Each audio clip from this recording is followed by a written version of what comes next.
Hello everyone, welcome to this special day dedicated to National Organ Donor Day. We have the special panel of doctors here. I welcome Dr. Ganshyam sir, Chief Intensivist, Dr. Kishore Reddy sir, Consultant Liver Transplant Surgeon, Dr. Arun Kumar Dindi, Nephrologist and Transplant Physician, Dr. Meghana Subhash, Pulmonologist. Thank you, Mansa, for the introduction. So today, we are here for this special episode on Organ Donor Day, which is marked on Feb 14, 2026. Today, we are talking about something that sits at intersection of loss and hope, of grief and extraordinary generosity. Organ donation is one of the few moments in medicine where even in death, life continues, sometimes in multiple people at once. Many of us have heard the phrase that one donor can save 8 lives. But behind this number, there are real stories. A child waiting for a liver, a person on dialysis waiting endlessly to get a new hope at life, a young mother hoping for a normal chance at life. So these are real stories. And behind every transplant, there is a family that makes courageous decision in one of the difficult moments of their lives. Today, we are joined by 3 experts here who have seen this journey from different angles. So one would be an intensivist, seeing the journey in the ICU where the patients are on the brink of death and we are thinking about brain death and can the person donate organs, or the patient's family will be discussed about such things. And then another doctor who sees firsthand at the surgeries where patient gets a new organ, new life, where the actual change happens. And also a nephrologist who sees the patient both pre and post transplant. So we are going to see all their points of view. We are going to discuss a lot about the myths and facts about organ donation. So stay tuned. Thank you. So first, let us understand what is the significance of Organ Donor Day. So if you look at over the last few years, the way the medical science has evolved, we have got fairly significant advancements in the different aspects of managing patients and organ failures. Despite so many technological advancements, we have never come to a point where we can generate organ. So ultimately, a patient organ failure stage lo unte manam konta varaku aa patient ni medical ga manage cheyagalatam. Kani until unless aa patient ki kotta organ dorakakunte, or if the patient is not supported by a new organ, the patient cannot live for long. And to create that awareness, the National Organ Donor Day is celebrated, where you honor families who have donated their organs, you give them some kind of a recognition, and you encourage people to become organ donors. So this is an activity where you want more and more people to join this journey, to join this noble cause where we can donate organs and save many lives. Because once a patient lands up with organ failure, there is nothing that can prolong his life or save his life. Right? You can, to some extent, with medicines and medical support, you can support him. But if you have to give him a new life, it is only through a new organ, and that will come only through organ donation. Thank you, sir. Wonderfully said. Anybody wants to add something? ఇప్పుడు మనకు waiting list లో చాలా మంది organ failure వల్ల liver కానీ kidney కానీ heart lungs ఇట్లా తీసుకుంటే, ఈ ఆర్గాన్ ఫెయిల్యూర్స్ వల్ల చాలా మంది పేషెంట్స్ ఈ డయాలసిస్ మీద ఇయర్స్ టుగెదర్ డయాలసిస్ మీద రన్ కావటము. పర్టికులర్ కిడ్నీస్కి అట్లీస్ట్ డయాలసిస్ ఉంది, but for lungs and liver we do not have that kind of facility set. So obviously people are dying on the waiting list. We can manage them for few months or 1 or 2 years like that on the waiting list, but beyond that we can't.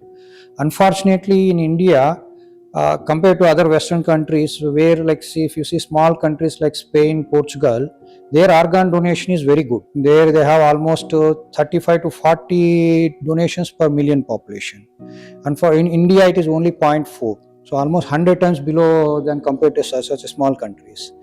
And because of lack of awareness, first of all, and so many myths in the patients' families, organ donation is not picking up in India. But recently, these days, with increased awareness and encouragement from even government organizations like Jivandan, Noto, donations are picking up but not up to the mark.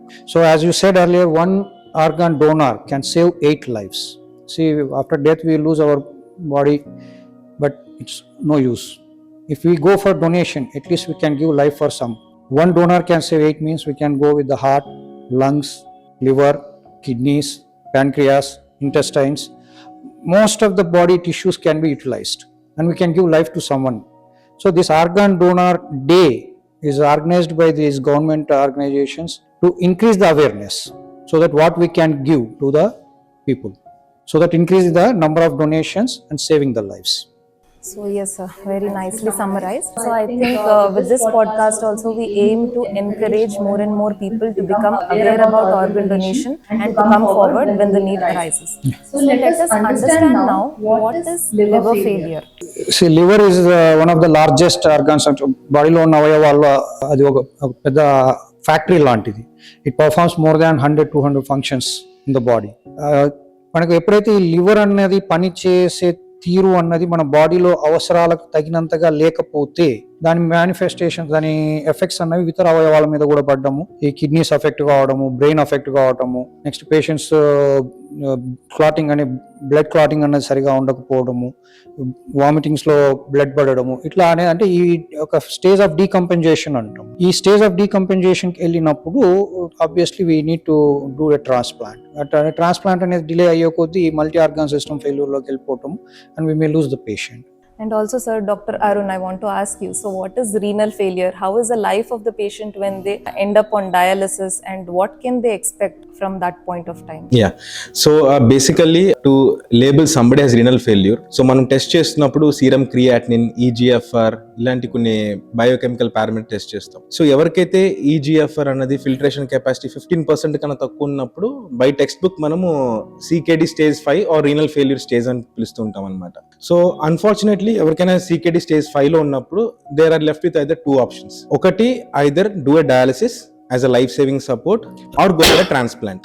So bitter truth ఏంటంటే on dialysis we just keep a patient alive, but by transplantation we give a new life. So ఇప్పుడు నేను చెప్పేది ఎవరైనా వాళ్ళ ఫ్యామిలీలో కానీ వాళ్ళ personal experience they will understand. ఒక డయాలిసిస్ పేషెంట్ వారానికి 3 సార్లు హాస్పిటల్కి వస్తారు. So every dialysis is going to be 4 hours. So traffic in and out మనకు 1.5 hour జర్నీలో పోతుంది, అక్కడ మళ్ళీ 1/2 hour వెయిటింగ్, ఆల్మోస్ట్ ఒక 8 hours in a day. Quality of life అన్నది పోతుంది అనమాట. And also I think for the patient and one of the family members or caretakers who is going to bring the patient to hospital, so it is a challenge for both. Exactly ఒక attender ఉండాలి, they also have to be there present, వాళ్ళు కూడా sacrifice చేయాల్సి వస్తుంది. So it is not just a single person suffering, but it's a whole family broader picture చూసుకుంటే. As Dr. Arun mentioned, it's just keeping the patient alive, but there's definitely there won't be any quality of life. Once we give the new organ, definitely patients do much better. They go back to their normal life, and they can achieve even. There are so many patients are there who are doing at a CEO levels. There are patients who are achieving national level championships, and they will go to their normal profession and all those things. So obviously, the quality of life before and after transplant will definitely varies. I would like to ask, when does a patient need transplant? So I think from intensive care point of view also, if you see sick patients there, so చాలా సార్లు patients with chronic renal failure కానివ్వండి, end stage liver disease, not everybody is lucky enough to get an organ and to have a smooth journey to transplant. So many of them, they keep coming to ICUs. They spend a lot of many patients decompensate అయినప్పుడు emergencies లో ఐసీయూలో వస్తూ ఉంటారు. And yes, sometimes they do come out, but sometimes we lose them. So I think at any point of time, once their organs have failed to a point where they are going to decompensation again, I think that is the time that they take the decision. I think my understanding is as soon as somebody is diagnosed with a failure, they always look at giving them a transplant, and they put into the process of getting a transplantation done. Usually in liver, what we call it as decompensation. Okay, whenever patient gets accumulation of fluid in the tummy, ascites what we call, or in lungs, or in the limbs, or if they vomit blood, or if sometimes their brain get affected and they may go into confusion or coma. All these signs we call them as decompensation. Most of the times, whenever these patients get these kind of signs, we will list them for Jivandan. Okay, or if Jivandan is list is too big and waiting period is too long, in those cases we do encourage for them to go with the living donor. Any family members can donate. Main thing we need to public need to get awareness is, as sir mentioned, always see these patients get repeated admissions, and at each admission almost they have to, it's a costly treatment. Definitely for anything, and they have to spend lakhs of dollars. And 3-4 admissions, by the time of 3-4 admissions, they will spend almost an amount equal to 50 to 70% of a transplant. And the patient will also become too sick. Other organs will get affected. So at that stage, even if you do transplant also, it's very, result will be also like. So always it's better to consider transplant with the family once the patient develops these features of decomposition. So from nephrology point of view kidney concern ఇందాక మనం చెప్పుకున్నట్టు అందరూ CKD stage 5 patients ఎవరికైతే GFR less than 15 ml per minute filtration capacity ఉంటుందో and already dialysis జరుగుతున్న వాళ్ళు, dialysis కి waiting లో ఉన్న వాళ్ళు, వీళ్ళిద్దరూ కూడా మనకి ట్రాన్స్ప్లాంటేషన్ కి ఎలిజిబుల్ అన్నమాట. సో మెయిన్ ఇంపార్టెంట్ అడ్వాంటేజ్ వచ్చేసి డయాలసిస్ ని మనం కంప్లీట్ నార్మల్ కిడ్నీతో కంపేర్ చేయలేం. ఎందుకంటే we know kidney has many functions, only ఫిల్టరేషనే కాకుండా మంచి హార్మోనల్ ఫంక్షన్స్, బ్లడ్ ప్రొడక్షన్ లో కానీ ఇట్లో కూడా ఉంటుంది. ఇవన్నీ డయాలసిస్ రీప్లేస్ చేయలేవు. So over period of time dialysis లో కూడా పేషెంట్ మల్టిపుల్ ఆర్గన్స్ ఇష్యూస్ రావడం కానీ, బోన్స్ వీక్ అయిపోవడం ఇలాంటివి చూస్తాం. సో ఆఫ్టర్ ట్రాన్స్ప్లాంట్ ఇటువంటి ప్రాబ్లమ్స్, కాంప్లికేషన్స్ ఆఫ్ CKD అన్ని ప్రివెంట్ అవుతాయి, మెడికేషన్స్ తగ్గిపోతాయి. ఓన్లీ వాళ్ళు ఇమ్యూనో సప్రెషన్ మెడికేషన్స్ ఒకటి తీసుకుంటే సరిపోతుంది. ఈ CKD కాంప్లికేషన్ మెడిసిన్స్ అవసరం లేదు. And one more important thing, dietary restrictions ఉండవు. లివర్ కానీ కిడ్నీ కానీ మనం చూసుకుంటే ముందు డైట్ రెస్ట్రిక్షన్స్ వచ్చేస్తాయి, అది తినకూడదు ఇది తినకూడదు అని. సో వీళ్ళు ట్రాన్స్ప్లాంటేషన్ తర్వాత అదేం ఉండదు. Most important advantage, they will have independence. ఒక కిడ్నీ పేషెంట్ వాచ్ చూసుకోవాలి, డేట్ చూసుకోవాలి. అరే ఈ రోజు వెడ్నెస్డే నేను డయాలసిస్కి వెళ్ళాలి, 10 o'clock రీచ్ అవ్వకపోతే నా బెడ్ ఇంకోళ్ళకి ఇచ్చేస్తారు. సో ఇలా వాచ్ టైం చూసుకోకుండా హ్యాపీగా ఇండిపెండెంట్ గా ఉండొచ్చు. చాలా మంచిగా చెప్పారు sir. So to some it up, first thing is when ever organ specific criteria ఉంటాయి మనకు. కిడ్నీకి అదే GFR వాల్యూ చూసుకుంటారు, లివర్ కి అలానే స్కోరింగ్, మెల్ట్ స్కోరింగ్ అదంతా ఉంటది. అండ్ డీకంపెన్సేషన్ కి వెళ్తున్నప్పుడు we have to consider. Lung పరంగా కూడా ప్రతి lung disease, COPD, interstitial lung disease, chronic lung diseases కి FEV1 values, FVC values and various criteria చూసుకొని మనం డిసైడ్ చేస్తాము. సో ఒకసారి మనం పేషెంట్ కి ఆర్గన్ అవసరం, ట్రాన్స్ప్లాంటేషన్ అవసరం అని డిసైడ్ చేశాక ఎంత తొందరగా మనం డిసిషన్ తీసుకుంటే అంత మంచిది. ఫైనాన్షియల్ బర్డన్ తగ్గుతుంది. Results will also be good and outcomes also will be. So ఇంకొక కామన్ డౌట్ సార్, అసలు ఆర్గన్ ఫెయిలియర్ అనేది మనం ప్రివెంట్ చేయొచ్చా? Can that be prevented? It's a very good question actually, particularly for liver. ఈ liver failure కనే మన కారణాలు చూసుకుంటే అండి, ఈ రోజుల్లో ఒకప్పుడు వైరల్ హెపటైటిస్ అనేది కామనెస్ట్ కాజ్ లాగా ఉంది. బట్ నవేడేస్ ఇప్పుడు ఏమవుతున్నాయంటే commonest causes are, one is excess alcohol consumption, lifestyle changes. Almost we are living sedentary lifestyle, having all fast foods, alcohol consumption. These are like non-alcoholic steatohepatitis, what we call. These two are the main reasons nowadays, which are absolutely preventable. So it all depends on our intention to lead, how to live the life and all. Simple. See, it's a restricted consumption. I don't say it's completely off the alcohol, but better is if you go off the alcohol.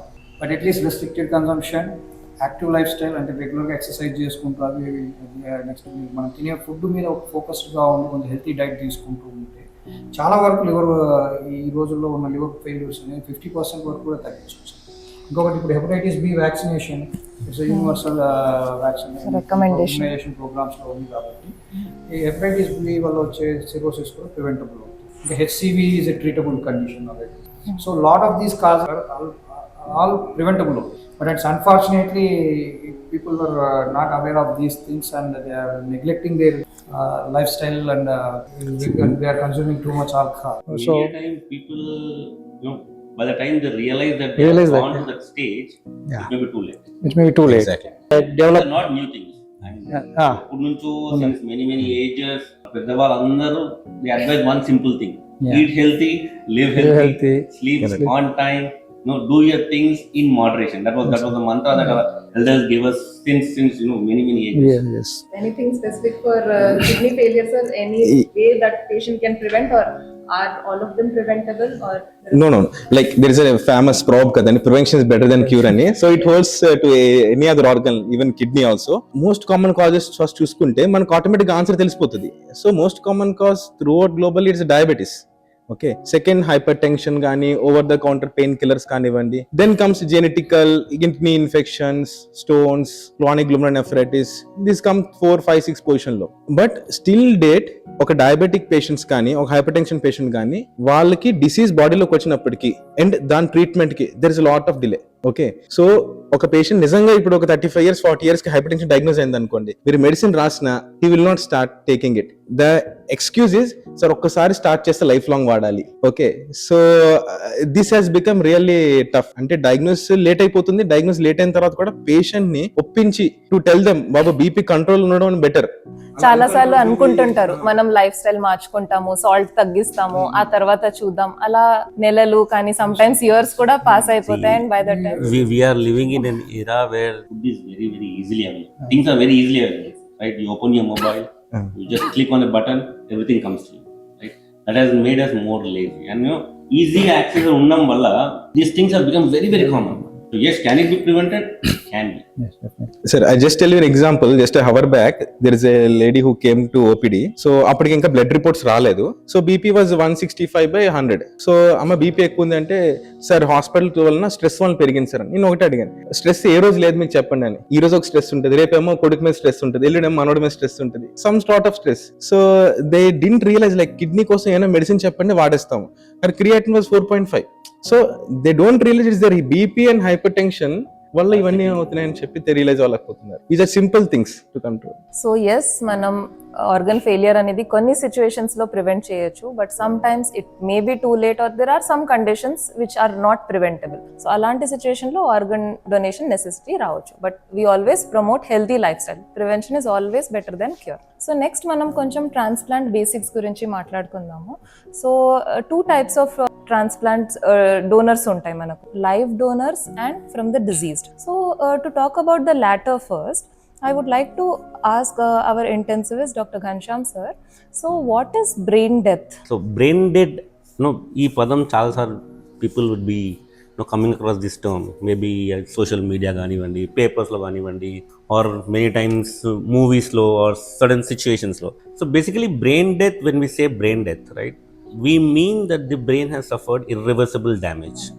As an intensivist or as a doctor, when I use that term, no, I will use it only when I am absolutely sure that the brain is not going to recover. So medically and legally, okavela a patient goes to a stage where the brain is irreversibly damaged, then we consider him to be dead. Because our stage nunchi recovery ganivandi or survival is not possible.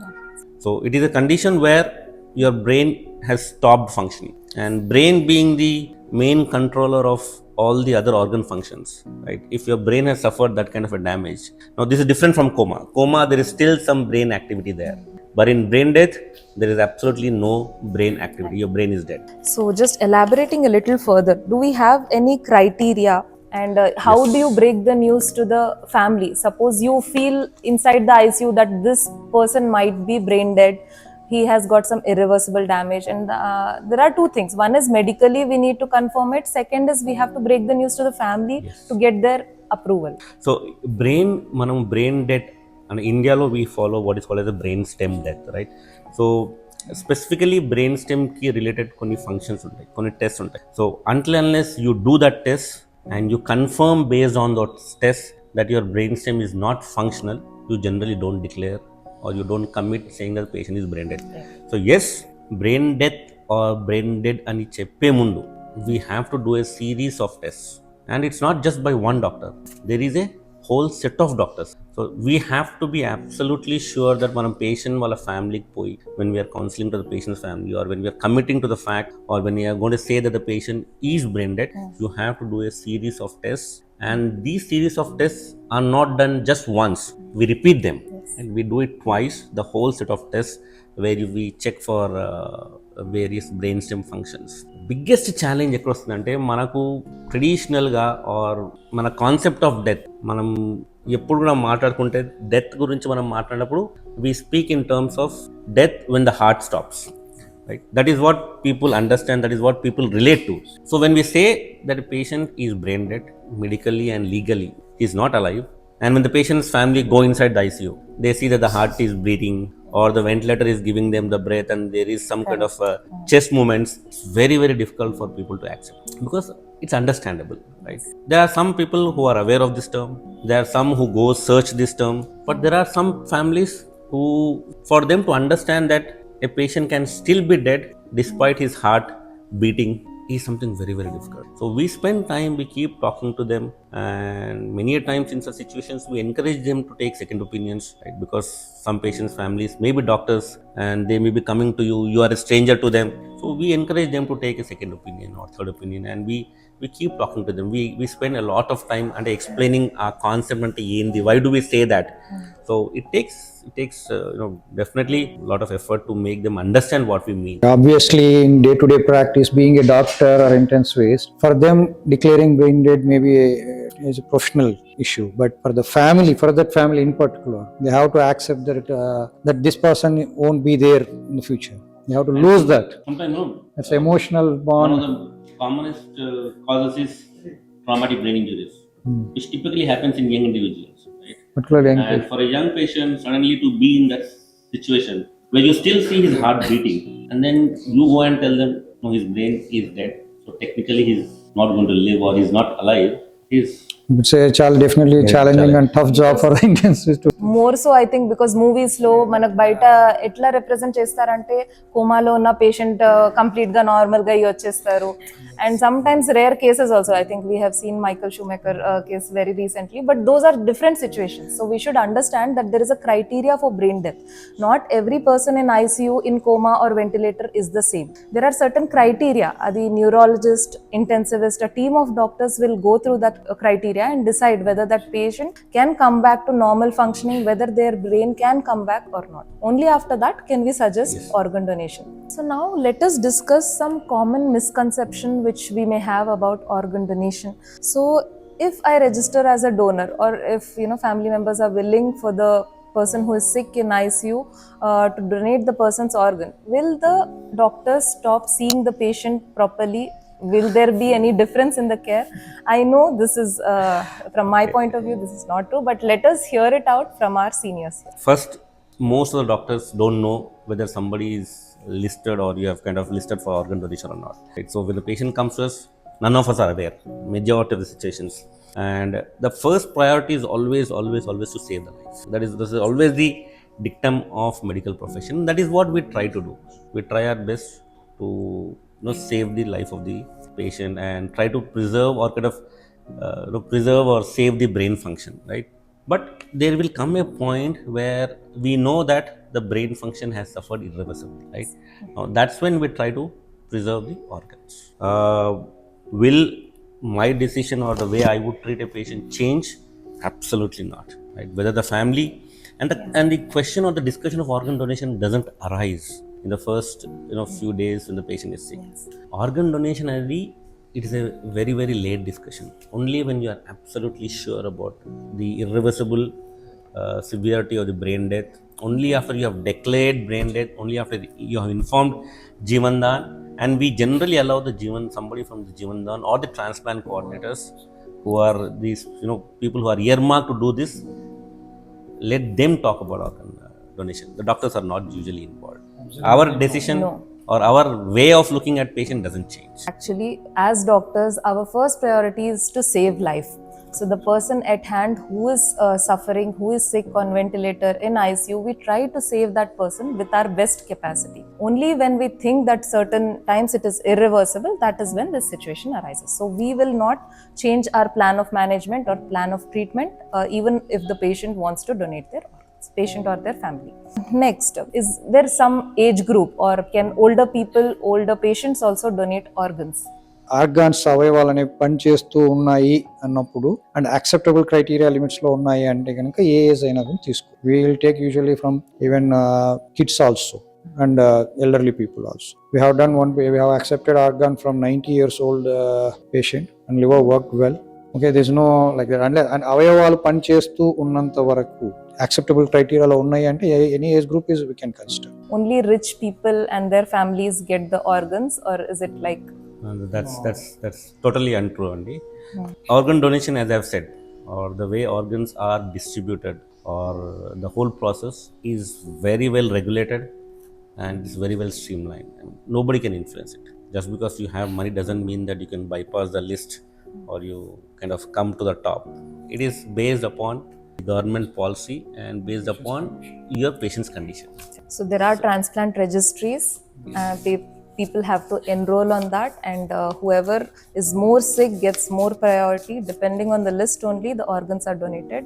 Financial status doesn't affect this. So, does family have to pay for donation?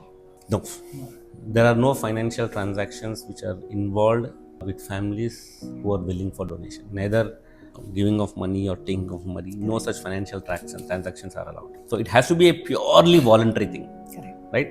No amount of influence, force, coercion, financial, attraction.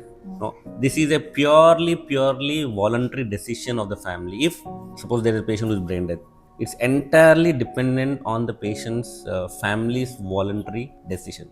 If they're willing, it goes ahead. If no, it stops there.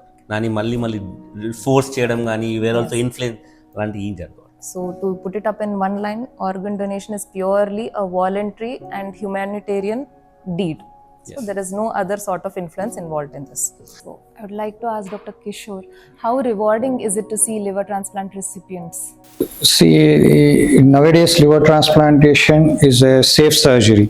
Though it's a complex surgery, but with advances in medical technology, ICU care, professional expertise, anesthesia equipment wise and drugs wise, intensive care management wise, obviously though it's a complex surgery, the outcomes are very good. Immediate discharge rates are around 95 to 98%. Most of the centers are discharging 95 to 98% of the patients. How reward means, it's definitely we can't express by words unless you witness the patients. The patient, before how they come to you, they may not be able to walk on their own. They may come on wheelchair, or they may come in to emergency in an uncritical condition, unstable stays and all these things. So much frustrations for repeated admissions, losing so many finances, all these things. But actual reward comes not immediately after surgery, but after 2 to 3 months.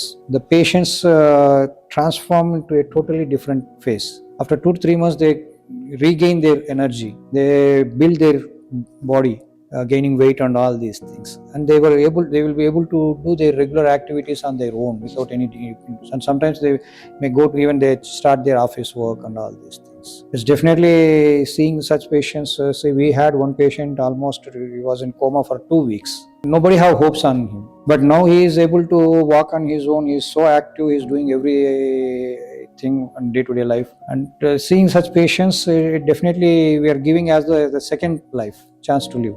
Also, I would like to Definitely, add, I think we had closely dealt with a case which had tuberculosis Yeah. as well as requiring the liver transplant. It was very challenging, and Yeah, patient obviously. was very underweight when he was planned for transplant, and but it went very Actually, successful. that patient we two together managed that patient. He had pulmonary tuberculosis, empyema thorax, multi-drug resistant bacterial infections in blood, urine, empyema. And patient was too sick. He lost weight of almost 30 to 40 kilos. And we started first ATT. After 2 weeks, we stabilized him. Then we took him for surgery.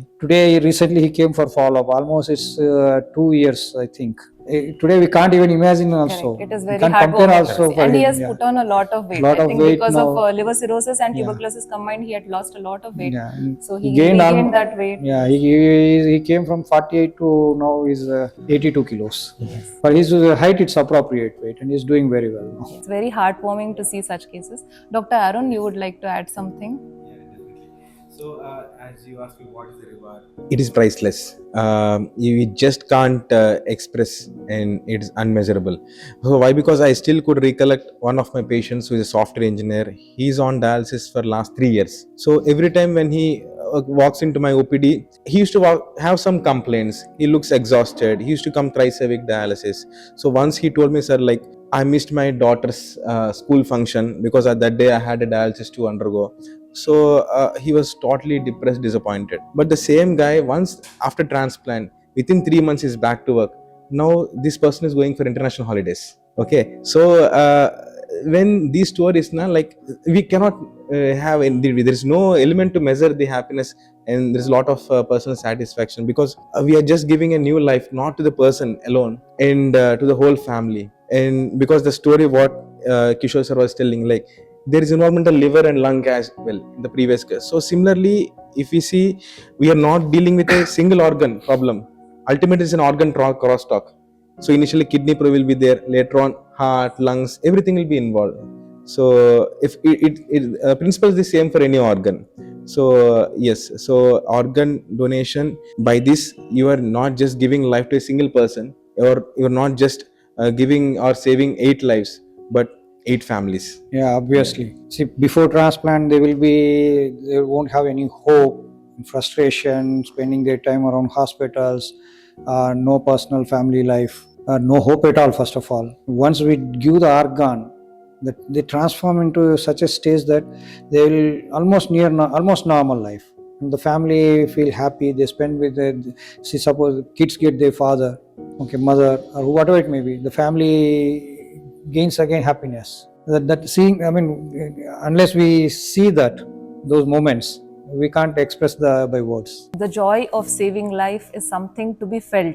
We cannot easily express it in words, but definitely, everybody, yes, definitely, it's something else to witness it. And also, there are so many families who have witnessed it. The people's families who have donated organs, the ones who have received the organs, they all have a story to tell.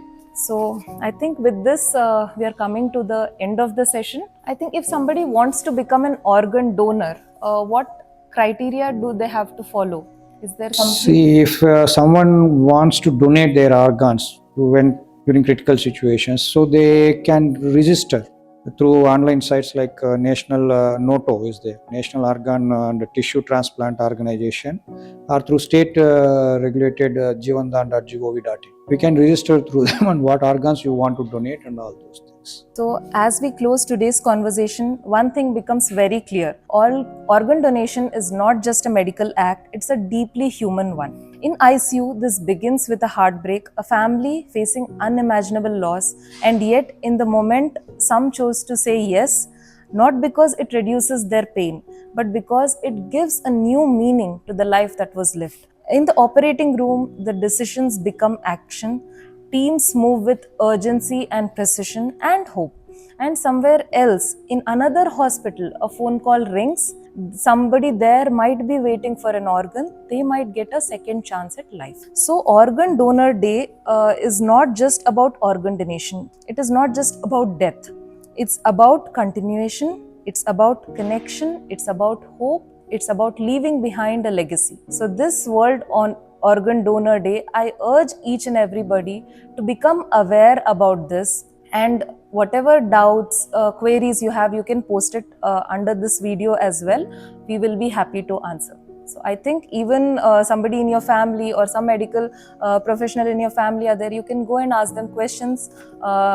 You can get your myths sorted, better to be aware about this, not wait till the time where the need arises for somebody